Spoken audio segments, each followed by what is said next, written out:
Our industry is headed off of a cliff. We're going 110 miles an hour off of a cliff.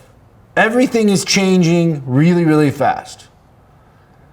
Would you not think that it's the job of consultants, and you know my opinion about consultants, I hate consultants, but would you not think that it's the job of consultants to tell people the truth and to help them avoid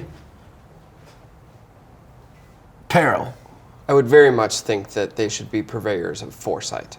Now, I don't think the consultants we're talking about here get millions of dollars for their research and advice.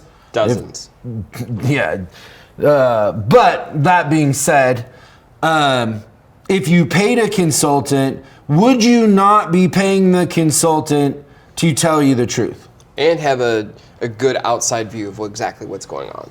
Okay, so this is just an example of what's going on, but I believe, just like in politics in our country, not even I believe, it's clear as day, it's not a belief, it's a fact, that just like in politics, people's agendas are so easy to see, and the truth is secondary to whatever their narrative is that they want to accomplish or feed. And so these consultants get paid by Ford and GM and, you know, the big Detroit three, and so they're trying to, you know, placate to them, but they're not telling them the truth. And so let's just play a clip. So this was a little symposium forum of some consultants on Autoline on YouTube talking about the future of electric trucks. One other thing before you play the clip that I'd like to say is I have no dog in this fight. I know you drive an electric car. I'm not in the market for an electric car or truck. I have no dog in the fight.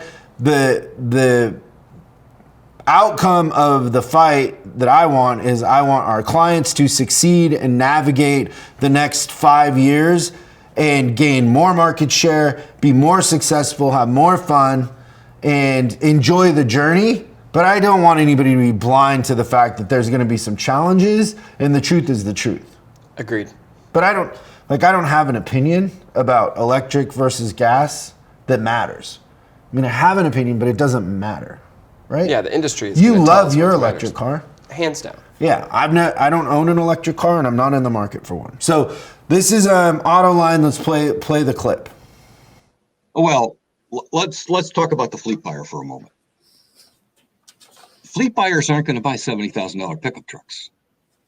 There's no purchasing manager in the world that I'm aware of in the business that I've been in for 40 years that's going to say, well, you know, I know it's $20,000 higher, but let's just go after them and do this. Now, that doesn't mean that they won't get some fleet sales, but I don't see this as a fleet customer product, one, because of the price. But in the long run, the maintenance costs are going to be less. And the operating cost in terms of fuel economy are going to be less, but that's down the road. That's down the road. So I don't see this. And you know what? 100 units, 1,000 units, it's going to break these companies if that's the volume. There's no overriding United States infrastructure in terms of incentives, a national distribution on charging stations that says this is what we're going to do. Now, maybe Biden will do it, maybe he won't. But they're at the moment, they're fighting an uphill battle that is enormous. So there'll be a niche player, and there'll be much more of a niche player in the fleet market. This drives me crazy. So the context of this is they're talking about electric trucks, and they're saying that by 2024, that electric companies like Tesla and Rivian will only, combined with Ford and GM and all 7 manufacturers of electric trucks by 2024 will only, and Wards, what do they call that? Wards research and whatever? Oh, it was fancier than that. Intellectual or something. They're only going to sell 40,000 trucks by 2024, and that fleets aren't going to buy them. And we're still in 2020. And let me tell you guys something. If you just Google this and just I'm not even a consultant and I know more about this than you guys. First of all, Amazon has already ordered 10,000 that will be delivered in 2022. No fleets want electric trucks. Yeah, because they don't want customizable, low maintenance costs, low cost to operate. No fleet's gonna pay $20,000 more. What is he talking about? I don't know. They already are.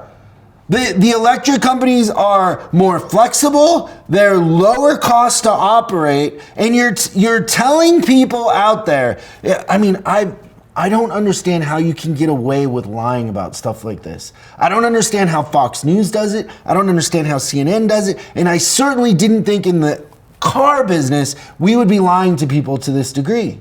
It's the same thing. It lacks complete common sense and facts. The facts are that Tesla has 1.2 million pre-orders of their pickup truck.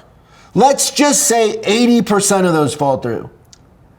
You still sold more than 40,000 trucks. 300,000 if my math is right, somewhere around there. He has a lot of trucks. Okay, I'm not a conspiracy guy, but what is the conspiracy here? Why? If you watch this whole interview, it's nuts. It almost seems like I don't understand who the target audience is, and I don't understand what the motivation is to be so dishonest about the landscape of the marketplace. Yeah. I guess I just think back in history. A couple of different things come to mind. One is like this is Hitler and Germany. For sure. And then also all the people that were trying to convince the world that it was flat also. And then I think about, you remember the story of Pompeii? It was like this old city back in ancient times, and it was a beautiful city parked right next to a volcano, Mount Vesuvius. Well, after a while, what do you think happened to old Mount Vesuvius? It erupted? Weird. Completely buried Pompeii. Yeah. And the thing is that like they were definitely, and there's no historical basis for my belief of this is how it happened, but I'm going to guess that before Vesuvius erupted, there was probably some sort of a sign, right? Because usually you start to get a little bit of an indication of these types of things, and there was probably somebody that lived in Pompeii at the time that said, you know what, that big hill that sits right outside of Pompeii, it's smoking, and I feel like something bad's going to happen. I'm going to move. And everybody else just said, you know what, I'm glad it's warming up the city, and then eventually it blows up, it covers the city in minutes, and everybody dies. That's what it reminds me of, that like there's people out there saying it's okay, but behind the scenes the world's changing, right? And you've got to prepare for it, because otherwise it happens to you and you get buried in soot.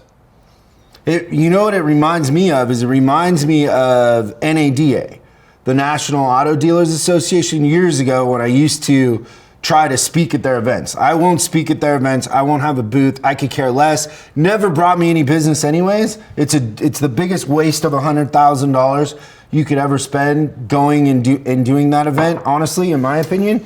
But they make you present your keynote or your workshop to them and all their panel of whoever. Some of them are from the NADA Academy, and so I present it, and they said two things. They go, you got to take out two things. And I'm, what's that? And they go, you can't say Satan in your pet the dog story. So you can't refer to your ex-wife as Satan.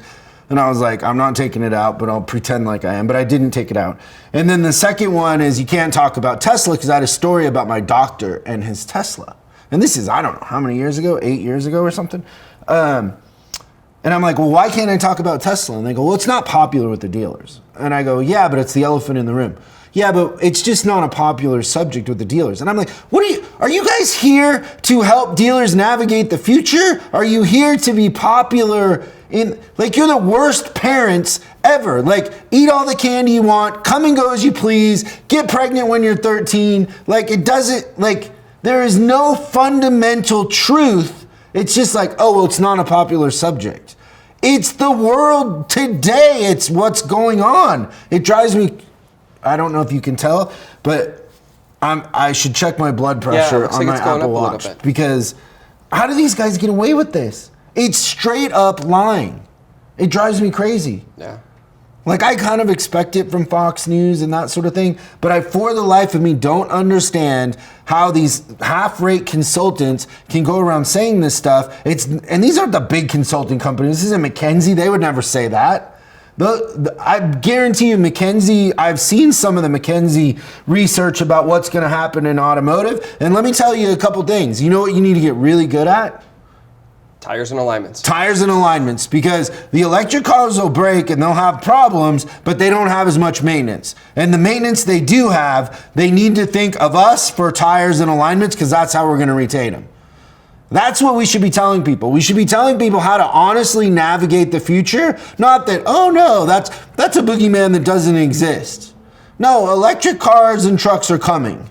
And they're going to come and people are going to buy them. And the other thing too that drives me crazy that everybody leaves out of this equation, and I've said it on the show before, is China is full electric by 2026. They sell twice as many new cars a year as we do. They are the driver of why Volkswagen and all of these manufacturers are going to half of their lineup being electric. It has nothing to do with us. We're going to get it because that's what they're making.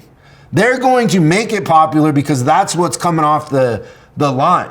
Because when a country is as dominant as China is in new car sales, like literally twice as much, if not more than us, a year in new car sales, that's what they're building the factories to make. And they're full electric by 2026. And so you got to look at the whole landscape, but I don't know. I don't even know if this is of any interest to our listeners and well, I viewers, think it needs to be, but whether or not it is an interest. It's got to at least be something we start to God, I educate hate ourselves. consultants. You don't have any theory to the conspiracy of this? Should we just move on? We can. I agree with you though. I think it's a complete, like, we're just trying to tell people what they want to hear and not really looking at facts. Really, are the CEOs of the manufacturers out there really that naive that they need these consultants telling them this?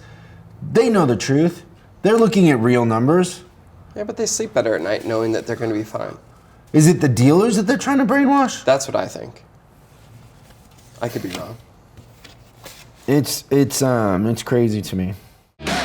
Thanks so much for watching this clip of Service Driving Revolution.